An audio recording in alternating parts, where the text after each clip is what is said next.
So, Jordan Peterson has a theory for why Lightyear flopped. And Lightyear is part of the Toy Story franchise. And it's a very popular franchise, so you would expect it to do quite well. So what's Peterson's theory? So he's commenting on this tweet here from the Daily Wire that says, "Gay kiss included woke Toy Story spinoff Lightyear struggles at the box office."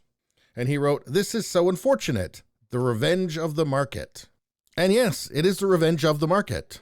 And I think it's that Disney's made a bad name for itself. They're supposed to be family entertainment. Maybe stuff like this didn't go over so well. Disney promises to get Florida's anti-grooming bill repealed or struck down by the courts. Maybe that's none of Disney's business. The fact that most parents, the people who take their kids to movies and pay for them, right? Those people are in favor of the bill. Maybe this was a bad move. And of course, it's all called homophobia and everything. It's not homophobia. Nobody cares about gay anymore.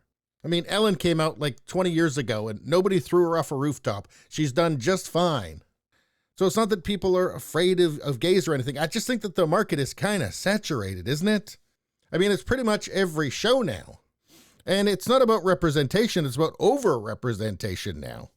It's like if Christians took over Hollywood and every movie had to have a scene where Jesus gets crucified.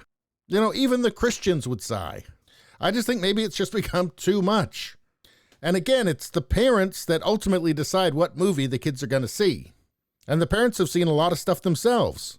Things like this, radical gender theory starts in kindergarten. I'm not sure parents really want it starting in kindergarten. They've seen stuff like this, elementary school students taken to a gay bar on a field trip.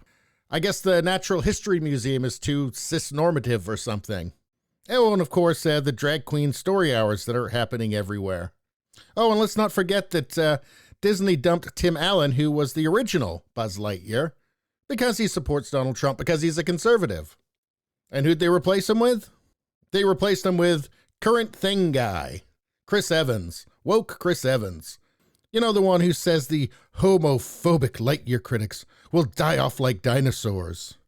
Well, for one thing, I think the whole homophobic thing is greatly overstated.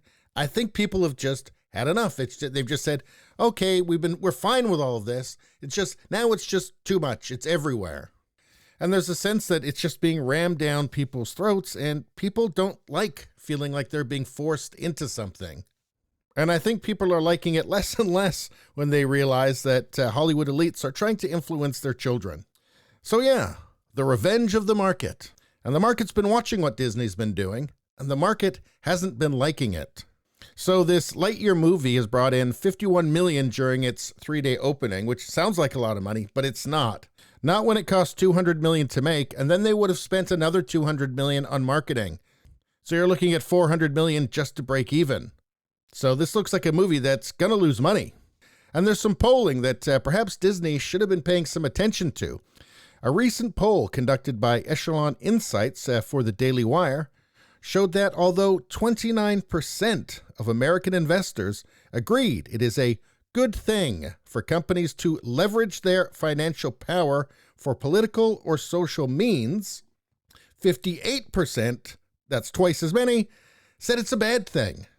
So I don't know, it wouldn't have been that hard for Disney to find this out. Anyway, please subscribe, like, and share. Sharing really helps me out. It makes a big difference. I notice it when people share my content. Thank you for that. I'll see you next time.